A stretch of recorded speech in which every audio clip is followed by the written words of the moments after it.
नमस्कार, मैं दीपक शर्मा और मेरे YouTube मंच पर आपका स्वागत है।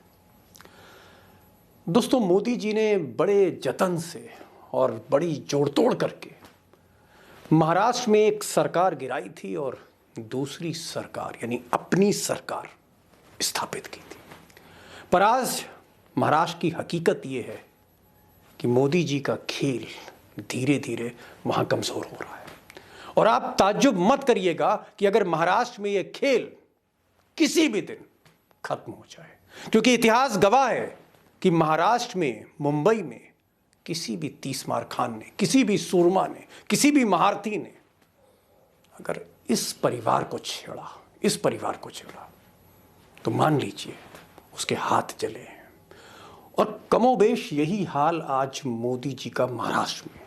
सच मानिए जैसे 440 वोट का झटका मुंबई से सीधे दिल्ली दरबार में मोदी जी को लग रहा हो। और मैं इस बड़ी कहानी से जो गोदी मीडिया छुपाती है आपसे, आज पर्दा उठाने जा रहा हूं और महाराष्ट्र की हकीकत बयां करूंगा।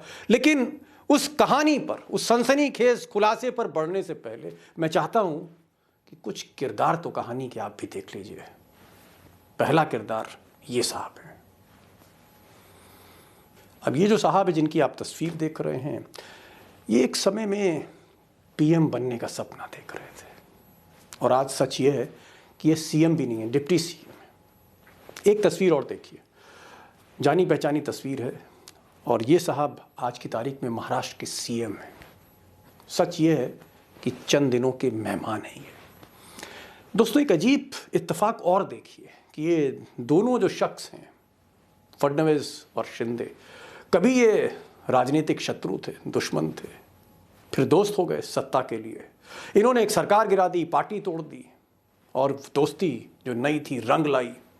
एक सीएम बना, एक डिप्टी सीएम बना, लेकिन समय ने ऐसा फेरा लिया, चक्र ऐसा चला कि आज ये फिर से दुश्मन होने जा रहे हैं। और लोग ऐसा कहते हैं, बताते हैं कि दोनों में तलवारें खिंची हुई हैं। और इन्होंने हाल महाराष्ट्र का वो कर दिया है सरकार का कि टाइगर, जी हाँ, हमारे टाइगर का कहना है कि वो सरकार है देश की जो आईसीयू में है। तो हमारी शिंदे की सरकार लाइफ सपोर्ट पे है। सपोर्ट किस, आईसीयू डॉक्टर में कौन भी है? नहीं थी।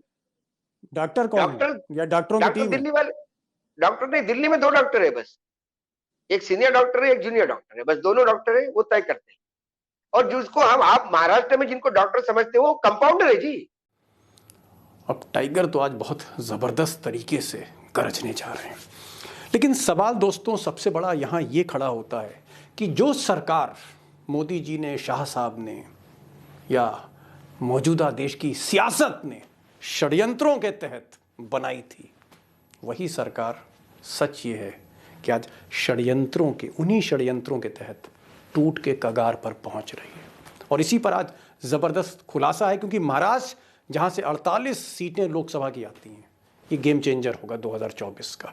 और वही जो गेम चेंजर होने जा रहा है, वही आज की तारीख में मोदी जी की सबसे कमज़ोर कड़ी है। और इस पर आज सनसनीखेज खुलासे होने जा रहे हैं। 2 मेहमान, दोनों ही ज़बरदस्त, और आज की जो बातचीत है मैं दावे से कह सकता हूँ ऐतिहासिक होने जा रही है। और हमारे यहाँ 2 बड़े गुजराती बैठे हुए हैं दिल्ली में। इस बार कर्नाटक के लिए महाराष्ट्र शहीद होगा। गुजरात के लिए पिछला महाराष्ट्र शहीद हुआ था। शहादत देने की आदत है, और ये शहादत देने की आदत इन लोगों ने की है क्योंकि इन्होंने अपने स्वार्थ के लिए महाराष्ट्र को बेच दिया है। मुझे लगता है कि शिंदे के दिन जो है अब बहुत कम दिन रह गए हैं और उनका इकबाल खत्म हो गया है। वो केवल टेंडर और ट्रांसफर की सरकार है ये, इनको इससे ज्यादा किसी में रुचि नहीं है।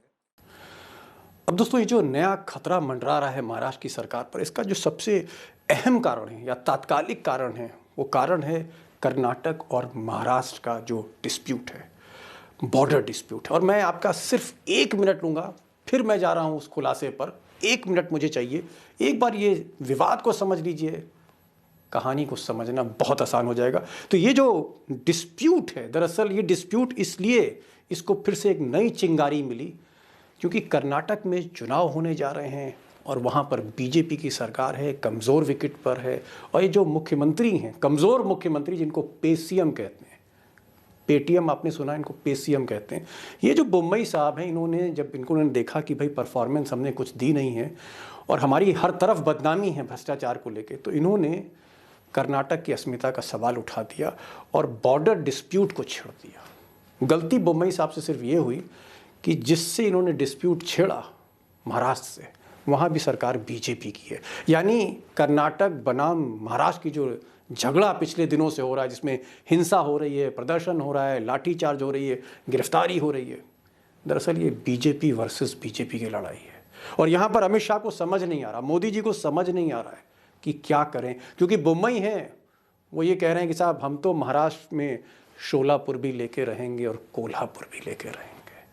और महाराष्ट्र से उद्धव ठाकरे बोल रहे हैं कि भाई ये लड़ाई तो बाल ठाकरे की है और हम तो बेलगांव भी लेकर रहेंगे। हम अपने गांव जो मराठी बोलते हैं और कर्नाटक में जो गांव हैं मराठी बोलने वाले, मराठी स्पीकिंग, उनको हमें वापस चाहिए। और ठाकरे ने तो आज ये भी कह दिया कि जब तक सुप्रीम कोर्ट का इस डिस्प्यूट पर फैसला नहीं आता तब तक मोदी जी कर्नाटक को महाराष्ट्र का हिस्सा बनाते, महाराष्ट्र की टेरिटरी बनाते।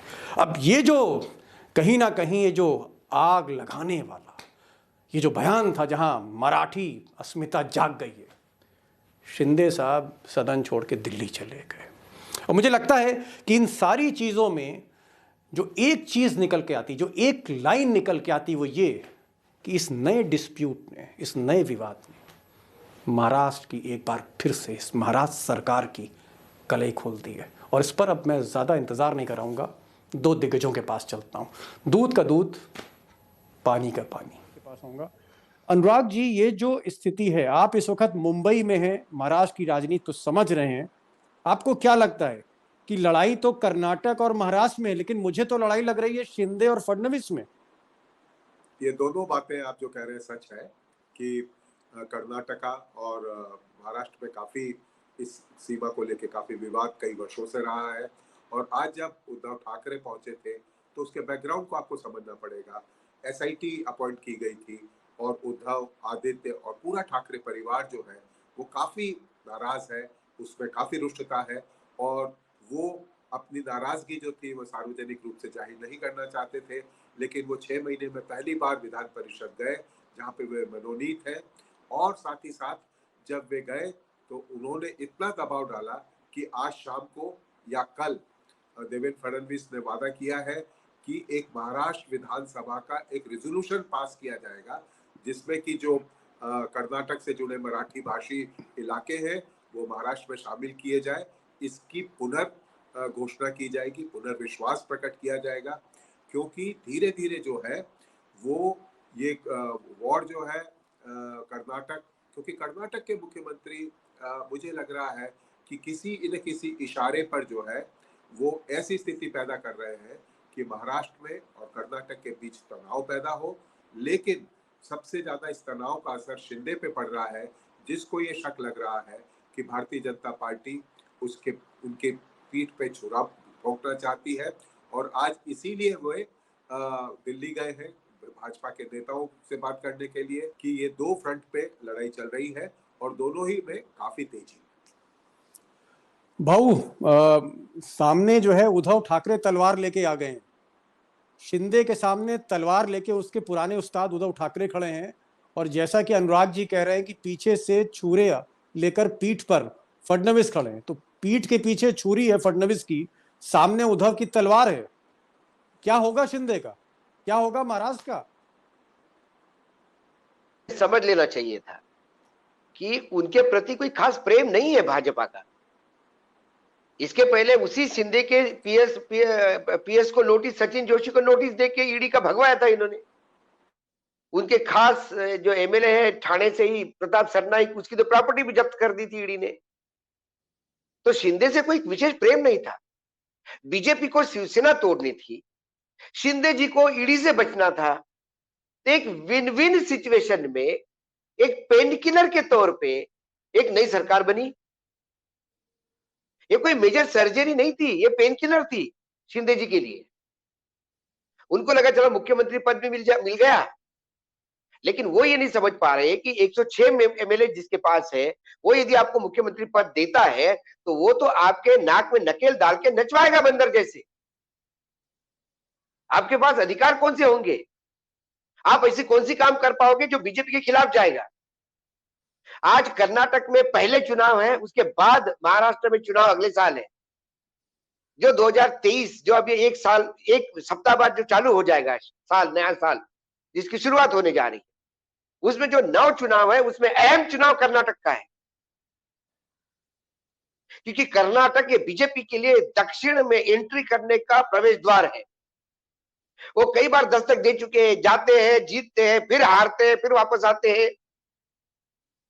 येदियुरप्पा जी हार गए, फिर उन्होंने सरकार तोड़ी, वहां उधार का सिंदूर जैसा महाराष्ट्र में तोड़ी वैसे वहां तोड़ी। ये बोम्मई साहब ने पिछले 1 महीने से बिना वजह बेलगांव बेलगांव बेलगांव इशू चिल्लाना शुरू कर दिया, क्योंकि केंद्र की बिना अनुशंसा से बोम्मई नहीं बोलेंगे। वो यदि कहते हैं कि मैं उन्होंने तो एक जगह ये भी कहा कि मैं तो न्यायालय की भी नहीं मानूंगा, मैं तो जमीन नहीं दूंगा कर्नाटक की। वो अस्मिता यहां तक उनको जग गई है, और ये केंद्र की बिना परमिशन के, बिना हवा दिए हो नहीं रहा है। केंद्र ने कहा होगा कि अरे हमारे ही बच्चे हैं वहां पे मुंबई में, चिल्लाएंगे नहीं। शिवसेना की सरकार मतलब एकनाथ शिंदे क्या है, वो हमारी बी टीम है, वो क्या चिल्लाएंगे? तुम तो इसको इशू बनाओ 40 गांव, और ये मिले नहीं मिले बाद में करे, लेकिन चुनाव तक तो ढके रहो कि 40 गांव लेके रहेंगे। पिछली बार जब विधानसभा का एक, जैसा नागपुर में यहाँ विधानसभा का सत्र होता है, तो ये तो चलो ठीक है, जब महाराष्ट्र बना तो संयुक्त महाराष्ट्र बना। संयुक्त महाराष्ट्र बनाने के टाइम पे एक कुछ चीजें हुई थी, एक अधिवेशन औरंगाबाद होगा मराठवाड़ा में, एक नागपुर में होगा, एक मुंबई में होगा। औरंगाबाद का बंद हो गया, नागपुर और मुंबई का लगातार बनता जा रहा है। ऐसा कोई प्रोविजन जब कर्नाटक बना तब तो नहीं था, लेकिन बेलगांव में उन्होंने एक नया विधानसभा भवन बनाया और एक अधिवेशन बेलगांव में लिया। अभी बेलगांव में एक बस स्टेशन का, जोरदार बड़ा बस स्टेशन का उद्घाटन होने जा रहा है, इन्विटेशन है मेरे पास, और उसमें बोम्मई जी आ रहे हैं एक बस स्टेशन के उद्घाटन के लिए। वो बार बार कर्नाटक की जनता को ये बताने का प्रयास कर रहे हैं कि ये जमीन मैं वापस लेके रहूंगा, आप चिंता ना करो। अरे हम देने की बात छोड़ो, 40 गांव उनसे लेके रहूंगा मैं। ये परसेप्शन वो दे रहे हैं लगातार, क्योंकि सामने लड़ने के लिए जिनको लड़ना चाहिए पूरी ताकत के साथ, वो अपने हथियार मान करके बैठे हैं, क्योंकि ऊपर आकाओं का आदेश है, हथियार नहीं निकालोगे। पहले कर्नाटक के चुनाव होने दो, अपन तो जाएंगे सुप्रीम कोर्ट के हिसाब से। जब महाराष्ट्र की बात आएगी तब हम कहेंगे कि बेलगांव के बारे में विचार करेंगे, तब तुम्हारी अस्मिता बेचो, अभी उनको बेचने दो। ये सब मार्केटिंग के लोग हैं दीपक जी, और ये लोगों की इमोशन को एक्सप्लॉइट करके अपना प्रोडक्ट, मतलब अपनी पार्टी का नाम बेचना चाहते हैं। इसमें नुकसान किसका हो रहा है? नुकसान उस बॉर्डर एरिया के लोगों का हो रहा है। उनका भविष्य अभी तक तय नहीं हुआ इतने सालों से। आज वहां डेवलपमेंट नाम की कोई चीज नहीं है, वहां ना सड़कें जाती है, ना कोई स्कूल्स बनते हैं, ना अस्पताल बनते हैं, क्योंकि पता नहीं वो हमारे साथ रहेंगे कि नहीं रहेंगे। लेकिन हमारे मूर्ख नेताओं को ये पता नहीं पड़ता, अरे वो कर्नाटक में भी चला गया तो कल भारत का ही हिस्सा है ना भैया। राज्य अलग होने से क्या पूरा अलग देश हो रहा है क्या वो? तो ये, अच्छा दूसरी बात, यहाँ पे शिंदे मुख्यमंत्री है, शिंदे की परवरिश जो हुई है वो शिवसेना बाल ठाकरे के अंडर हुई है। वो 2-2 मिनट के अंदर तलवार निकालने वाले लोग हैं। पहली बार उनको तलवार मैन करके सुनना पड़ रहा है, वो बहुत अनकंफर्टेबल है। एक ना, और दूसरी बात, देवेंद्र फडणवीस अपना गेम खेल रहे हैं, उनको ये सरकार 2.5 साल उतारनी थी, उतार दी, ही इज हैप्पी जी। अब शिंदे कितना गुर्राएंगे? शिंदे में मैं मानता हूं, शिंदे में इतना आत्मसम्मान है कि लात मार के मुख्यमंत्री पद को वापस बोलेंगे, चलो मैं अलग गुट बनता हूं, नहीं चाहिए सरकार, राष्ट्रपति शासन लागू करो। लेकिन ईडी से कैसे छुटकारा पाएंगे फिर? ईडी की जो पीड़ा है ब्लैकमेल, वो तो, अरे 41 में से कितने लोग आएंगे? इनका इतिहास देखो, कोई टपरी वाला पान के, कोई ऑटो वाला, कोई टेम्पो वाला। ये तो बाल ठाकरे के एहसान है इनके ऊपर कि जो आज ये करोड़पति और अब्जोपति बने हैं। तो इनके पास 2 ऑप्शन है, या तो चुपचाप अपमानित होकर 2.5 साल बचा हुआ समय नीचे मुंडी करके निकालो। बीजेपी का कुछ नहीं जाना है, बीजेपी के हाथ में, दोनों हाथ में लड्डू है। लेकिन इनको आज पहली बार समझ में आ गया होगा कि बीजेपी ने जो खेल खेला वो इनकी अच्छाई के लिए नहीं था। कोई हिंदुत्व कोई नहीं था। काय का हिंदुत्व, कौन सा हिंदुत्व इनका? और छत्रपति शिवाजी महाराज का तो नाम ही लेना नहीं चाहिए। छत्रपति शिवाजी महाराज के यहाँ तो ऐसा साथ छोड़ के जाने वालों को पहले ऊपर से, वो पुराने जमाने में किले से नीचे धक्का दे के फेंक देते थे, कड़े लोड बोलते थे उसको। तो सवाल ये है कि आज शिंदे करेंगे क्या? जी, असहाय हो गए शिंदे। मैं आता हूं। शिंदे की हालत उस भिखारी जैसी हो गई है कि सब कुछ होते हुए मतलब भीख मांगनी पड़ रही है, वो भी पूछ के। तो क्या ये बात सही है कि शिंदे और फडणवीस में भी अब भीतर ही भीतर कर्नाटका महाराष्ट्र जैसा एक डिस्प्यूट शुरू हो गया है? अगर आप नागपुर वाला जो मसला देखेंगे, जो नागपुर का जो जमीन घोटाला जो हुआ था, उसकी याचिका भारतीय जनता पार्टी ने दायर की थी। उसकी याचिका कोई महाविकास आघाड़ी के लोगों ने नहीं की थी। मतलब जिस केस में आप ये कहना चाह रहे हैं कि जिस केस में शिंदे फंसे हुए हैं आज की तारीख में, वो केस बीजेपी ने शुरू किया था। हाँ, बीजेपी ने शुरू किया था और बीजेपी ने कंटिन्यू भी रखा। और अपने वकील और जो बीजेपी का जो नेता जिसने याचिका दायर की थी, नहीं तो कई बार क्या होता है कि अगर सत्ता में कोई दूसरा आ जाता है, आपकी जिससे दुश्मनी होती है, दोस्ती हो जाती है, तो आप केस को फिर वापस खींच लेते हैं, केस में ज्यादा ध्यान नहीं देते हैं। लेकिन भारतीय जनता पार्टी के नेताओं ने शिंदे पे बेरहमी से अदालत की कार्रवाई होने दी और उनको एक तरीके से विधानसभा में अपमानित भी किया, उनके ऊपर अविश्वास प्रकट किया कि अब मुंबई और कर्नाटक की सरकार जो है वो न केवल बेलगांव के मसले पर बल्कि सांगली और उससे जुड़े इलाकों में भी, जहां पर भी कभी भी हिम्मत नहीं हुई थी। यहाँ कोल्हापुर की बात हो रही है, सोलापुर, कोल्हापुर और सांगली भी, सांगली जो है वहां वसंत दादा पाटिल का और इनका बड़ा प्रभाव था। तो उस इलाके पे भी वो दावा कर रहे हैं कि ये हमारा है। और अशोक जी ने जैसे ये भी कहा कि वहां पे विकास नहीं हुआ है। भाषा के नाम पर जब आप प्रांत बनाते हैं तो वहां ज्यादा से ज्यादा क्या हो रहा है, कर्नाटक वाले अपने स्कूल खोल रहे हैं, मराठी वाले अपने स्कूल खोल रहे हैं। तो जिनकी मातृभाषा जो नहीं है उसको, उसमें उनको पढ़ना पड़ रहा है और शिक्षा के द्वारा भी उनकी प्रगति नहीं हो रही है। तो ये दोनों ही मामले जो है, ये भारतीय जनता पार्टी में मुझे लगता है अमित शाह की सबसे बड़ी विफलता है। ये उन्हीं के आदेश पे उन्होंने इसको बोमई ने इतना घेर दिया। और जो शिंदे है और शिंदे और फडणवीस का जो मसला है, उसमें भी अमित शाह जो है वो फडणवीस की प्रगति में रुकावट बने हुए हैं। क्योंकि अगर फडणवीस ताकत बनते हैं तो वो योगी और अमित शाह वाली जो प्रतिस्पर्धा है उसमें एक तीसरा उम्मीदवार बन सकते हैं। और उनकी जाति इस प्रकार की है कि आरएसएस उसको सपोर्ट कर सकता है। तो ये दोनों गैर ब्राह्मण नेता जो है, उनको ये भय है कि फडणवीस को अभी ताकत न दी जाए। कहीं ना कहीं भाऊ खेल अमित शाह भी कर रहे हैं। ये अलग बात है कि अमित शाह मुझे अपने जाल में फंसते हुए दिख रहे हैं, इधर कर्नाटक जाएगा उधर महाराष्ट्र जाएगा, है ना। या तो मैं तो ये तो मुझे तो ऐसा लग रहा है कि अमित शाह प्रधानमंत्री बनने के लिए इतने बेताब हैं कि एक तरफ से वो तलवार जो है वो फडणवीस की गर्दन पर भी रख रहे हैं कि तुम्हें भी बताना है, और दूसरी तरफ कर्नाटक का जो हाल हो रहा है, मुंबई को लोग पेसीएम कहते हैं कि साहब ये पेसीएम है, ये पेटीएम नहीं, ये पैसा लेने वाले। आपको क्या लग रहा है कुल मिलाकर ये मिसमैनेजमेंट है बीजेपी का? ये देखिए, मिसमैनेजमेंट नहीं है, ये महत्वाकांक्षा है। हर राजनीतिक दल में महत्वाकांक्षा होती है। सबको लगता है कि 2024 के बाद क्या, नरेंद्र मोदी 2024 में फिर बन गए तो उसके बाद कितनी बार बनेंगे, तो आखिरी टर्म होगा, क्योंकि उम्र भी हो रही होंगी उनकी। अभी भी उनके चेहरे पे थकान तो दिखती है नरेंद्र मोदी जी की। हमने गुजरात के चुनाव में देखा है, जितना गुजरात के चुनाव में उन्होंने मेहनत की, उतनी मेहनत क्या वो पूरे देश के लिए कर पाएंगे। लेकिन जब देवेंद्र फडणवीस मुख्यमंत्री बने तो एक नारा चला था, दिल्ली में नरेंद्र, मुंबई में देवेंद्र। और उसके बाद वो नारे ने नया रूप लिया था कि नरेंद्र के बाद देवेंद्र। तो नरेंद्र के बाद देवेंद्र होने के बाद इतने कॉशियस हो गए अमित शाह कि यदि मैंने ये काफी बड़े नेताओं ने भी इस बात को कंफर्म किया है, और ये मैं हॉर्सेस माउथ सुनी हुई बात बता रहा हूं आपको, कि उद्धव ठाकरे तो मुख्यमंत्री बनना ही नहीं चाहते थे।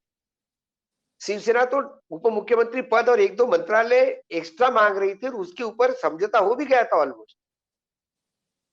लेकिन 2014 की ही स्थिति यथावत रहेगी, ये एडमेंट स्टैंड अमित शाह जी ने लिया और उद्धव ठाकरे को पुश किया महाविकास आघाड़ी के लिए। फिर वो 2.5 साल का लफड़ा निकला, क्योंकि किसी पहले जब उनके टेन्योर में किसी उद्योगपति की जमीन को लेकर कुछ इशू हुए थे, कुछ काम के, उसी समय तय हो गया था दिल्ली में, खासकर अमित शाह जी के यहाँ पे ग्रुप में, कि अब देवेंद्र मुख्यमंत्री नहीं बने। इसलिए जब सरकार गिरी और एकनाथ शिंदे के साथ सरकार बन रही थी, तब जो हमारा मराठी पोर्टल है राष्ट्र महाराष्ट्र, हमने उसमें सबसे पहले एक खबर दी कि मराठा मुख्यमंत्री होगा। एक सप्ताह पहले की खबर थी, मराठा ही मुख्यमंत्री होगा। उसमें कई लोगों ने चंद्रकांत पाटिल का नाम लिया, किसने का, हमने नाम नहीं दिया था, लेकिन हमें मालूम था कि देवेंद्र फडणवीस नहीं बनेंगे।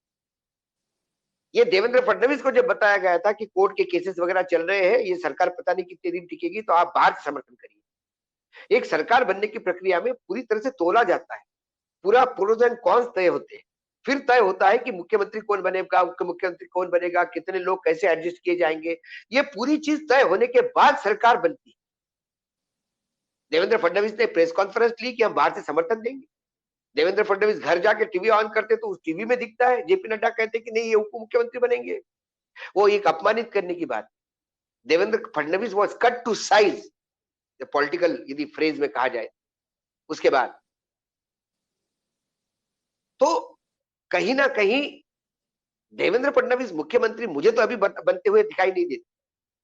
बावनकुळे ने बोल दिया मुख्यमंत्री बनना चाहिए। भाई बावनकुळे जी को कौन रोकता है, बोलना क्यों चाहिए? सीधा सीधा आपके 106 विधायक है, आप मीटिंग ले लीजिए, सरकार को वार्निंग दे दीजिए, यदि इनको मुख्यमंत्री नहीं बनाया तो हम बाहर चले जाते हैं, मुख्यमंत्री बन जाएंगे।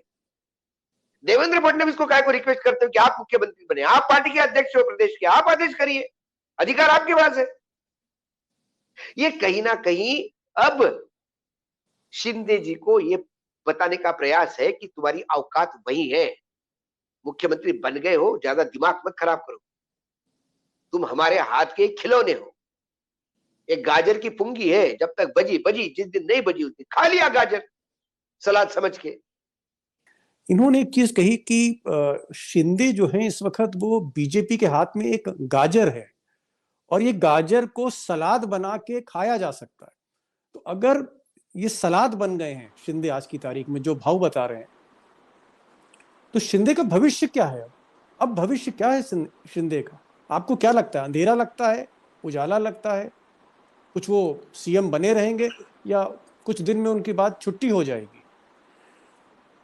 उनकी ऑथोरिटी को देखिए, सबसे पहले भारतीय जनता पार्टी ने खत्म कर दिया, और अगर आपका इकबाल खत्म हो जाता है तो आपका जो जो सिक्का है वो मंत्रालय में भी नहीं चलता, दिल्ली में भी नहीं चलता और पुलिस थानों में भी नहीं चलता।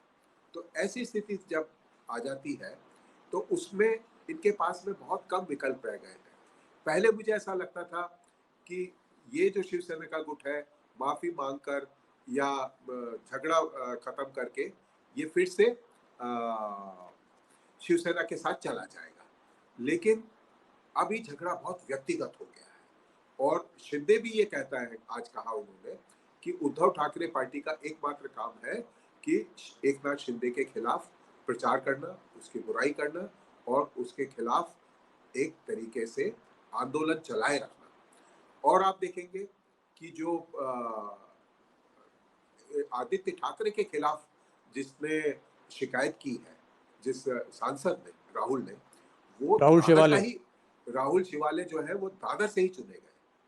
तो ये शिवसेना की परिधि के 15 मीटर दूर, 40 मीटर दूर वाले जब बंड बन जाते हैं, जब एकदम नाराज हो जाते हैं या विद्रोही बन जाते हैं, तो उसके बाद में कोई संभावना वापस लौटने की तो मुझे लगती नहीं है। 2024 में महाराष्ट्र में जो इस वक्त सियासत हो रही है, क्या मोदी के सपनों पर पानी तो नहीं फेर देगा? क्योंकि महाराष्ट्र से 48 सीटें मिलती हैं।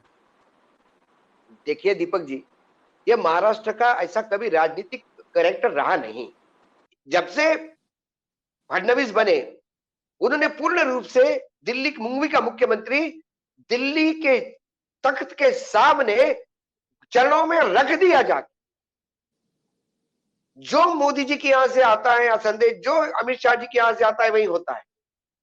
उसके बाद ये सरकार बनी, अभी एकनाथ शिंदे भले ही मुख्यमंत्री बने, लेकिन हर चीज के लिए उन्हें ऊपर पूछना पड़ता है। उनका मंदिर छत्रपति शिवाजी महाराज या पांडुरंग का विठ्ठल नहीं है, उनका मंदिर इधर है दिल्ली में, दिल्लीश्वर कहते हैं जिसको मराठी में, वो भी दिल्लीश्वर के चरणों में है। तो कुल मिला के अब महाराष्ट्र की राजनीति महाराष्ट्र की कहां रही है? वो तो दो गुजरातियों के हाथ में पपेट है, और वो नचाते हैं जैसे उंगलियां नचाना है नचाओ। जब प्रोजेक्ट चले गए तो हमारे मुख्यमंत्री कह रहे थे कि मोदी जी ने कहा इससे बड़े प्रोजेक्ट देंगे। कहां भाई प्रोजेक्ट? हो गया, गुजरात का चुनाव तो जीत लिया उन्होंने। चुनाव के रैलीज में वो 10 बार कहते थे कि वेदांता का प्रोजेक्ट लेके आया है मोदी, है तो मुमकिन है। लेकिन जिनने प्रोजेक्ट खोया वो क्या जवाब देंगे चुनाव? तो कहीं कर्नाटक के जीत के लिए, कहीं गुजरात के जीत के लिए अहित होता है बीजेपी महाराष्ट्र का, अहित होता है महाराष्ट्र का। और इसमें सबसे ज्यादा दोष जो है, मतलब सबसे ज्यादा जो भोग रहे हैं भोग, वो महाराष्ट्र की गरीब जनता है। किसानों का आत्महत्या का फिगर अब विधानसभा में आता है, शर्म आती है। छत्रपति शिवाजी महाराज का इतना बड़ा स्टैचू बनाएंगे और इतने करोड़ रुपए का प्रोजेक्ट करेंगे, अरे शर्म आनी चाहिए। जहां किसान आत्महत्या करते हैं, कहीं शिवाजी महाराज फिर से जन्म ले तो सबसे पहले इनको फांसी चढ़ा दे, पुतला बनाने वालों को। फिगर है, लेटेस्ट फिगर है, विधानसभा में दिया हुआ है। आज भी महाराष्ट्र में एम्बुलेंस की जगह एम्बुलेंस चलती है, शर्म आनी चाहिए। बांबू पे खटिया लटका के लोग हॉस्पिटल ले जाते हैं। इनको तो गुवाहाटी की और सूरत के होटल्स दिखते हैं ना सर, इनको झोपड़ी के दर्द कहां दिखता है? प्रॉब्लम वो है। इसलिए एकनाथ शिंदे, मराठी में जिसको कड़सूत्र बाहुली कहते हैं, वो पपेट शो वाली कठपुतली, वही तलवार निकाल के ऐसा ऐसा करता है और फिर तलवार बैन करता है। उसका क्या बेचारे की इच्छा तलवार चलाने की? जब ऊपर की उंगली ने ऐसा कर दिया तो मैन हो गई तलवार, ऐसा कर दिया तो उड़ गई तलवार। और हमारे यहां दो बड़े गुजराती बैठे हुए हैं दिल्ली में। इस बार कर्नाटक के लिए महाराष्ट्र शहीद होगा, गुजरात के लिए पिछला महाराष्ट्र शहीद हुआ था। शहादत देने की आदत है, और ये शहादत देने की आदत इन लोगों ने की है क्योंकि इन्होंने अपने स्वार्थ के लिए महाराष्ट्र को बेच दिया है। मैं ये जानना चाह रहा हूं कि ये सरकार जो है, जिसकी झगड़े की हम बात कर रहे हैं, सरकार अब कितने दिन की है? शिंदे और फडणवीस की सरकार कितने दिन की मेहमान लग रही है आपको, या ये पूरा कार्यकाल करेगी अपना? मैं अशोक जी की बात से फिर से शुरू करना चाहता हूँ कि किस तरीके से गुजरात चुनाव और कर्नाटक चुनाव के लिए महाराष्ट्र के हितों की बलि दी जा रही है। इसमें मुझे भारतीय जनता पार्टी की फिर एक और चालाकी ये दिख रही है कि वो शिंदे को बलि का बकरा बनाएंगे। जब सारा का सारा दोष देना होगा तो शिंदे, मुझे नहीं लगता कि होली से ज्यादा अभी टिक पाएगा। वो होली के रंग अपने गुलाल नहीं लगा पाएगा, क्योंकि जिस तरीके से ये गति जो चल रही है, ये राजनीति की एक चाल चली गई है जिसमें कि शिंदे को उलझाया गया है। नागपुर में उलझा, दिल्ली में उलझा, कर्नाटक में उलझा, सीमा बॉर्डर पर उलझा, धारावी में उलझा। तो एक मुख्यमंत्री जो 6 महीने भी अभी पूरे नहीं कर पाया है, उसको इतनी सारी चीजों में उलझाने की जिम्मेदारी, और वो एक ऐसे सहयोगी के साथ है जिसको कि उसका सहयोगी कहना सही नहीं लगता। मुझे लगता है कि शिंदे के दिन जो है अब बहुत कम दिन रह गए हैं और उनका इकबाल खत्म हो गया है। वो केवल टेंडर और ट्रांसफर की सरकार है। ये इनको इससे ज्यादा किसी में रुचि नहीं है। उन्होंने सबसे ज्यादा या तो टेंडर देके जमीनें बेची है या सबसे ज्यादा ट्रांसफर्स किए हैं। अंतिम कमेंट, टाइगर कह रहे चंद दिनों के मेहमान हैं, 4 दिन की चांदनी। जो पेशेंट लाइफ सपोर्ट पे होता है वो तो डॉक्टर तय करता है कि लाइफ सपोर्ट कब हटाना है। घर वाले बोल दे कि अब सब लोग आ गए हैं, अब ले चले, तो लाइफ सपोर्ट हटा देता है। तो हमारी शिंदे की सरकार लाइफ सपोर्ट में है, सपोर्ट या किस, आईसीयू डॉक्टर में भी कौन है? नहीं थी। डॉक्टर कौन है? डॉक्टर या डॉक्टरों की डॉक्टर टीम है? दिल्ली वाले, डॉक्टर नहीं, दिल्ली में 2 डॉक्टर है बस, एक सीनियर डॉक्टर है, एक जूनियर डॉक्टर है, बस दोनों डॉक्टर है, वो तय करते हैं। और जिसको हम आप महाराष्ट्र में जिनको डॉक्टर समझते हो वो कंपाउंडर है जी। वो तो डॉक्टर बोलता है कि जरा ये इसका ये सब पॉटी वॉटी फेंक के आओ बाहर, तो हम काम करते हैं, कंपाउंडर्स। मतलब आप कह रहे हैं मतलब आई कि डोंट इंजेक्शन, इग्नोर, ये बोल के इंजेक्शन दिल्ली से आता ही सिर्फ मैं लगाते नहीं, हैं? मैं ये भी क्लियर करूं दीपक जी, मैं ये बोल के कंपाउंडर और नर्स बोल के उनकी सेवाओं को कम नहीं लिख रहा हूं, वो बहुत बड़ी सेवा कर रहे हैं, लेकिन अल्टीमेटली उनको डॉक्टर का ही कहना मानना पड़ता है, ऐसा मेरा कहने का है। आप लोग दोनों लोग आए और मुझे आज लगा कि जिस तरह से 2020 का फॉर्मेट होता है, हमने इस तरह से बातचीत आज करी है। और दोनों ही लोगों ने, क्योंकि दोनों लोग महाराष्ट्र को हथेली की तरह समझते हैं, और आप लोग जब महाराष्ट्र पे बोलते हैं तो मैं सुनता हूँ और जनता सुनती, दर्शक सुनते हैं। जबरदस्त बातचीत थी, और मैं तो ईश्वर से यही चाहूंगा कि जिस तरह का कलेजा जिगर आप लोगों का है, महाराष्ट्र की तरह और भी जर्नलिस्ट जो इस वक्त गोद में बैठे हैं वो भी देखें और समझें कि पत्रकारिता किसे कहते हैं।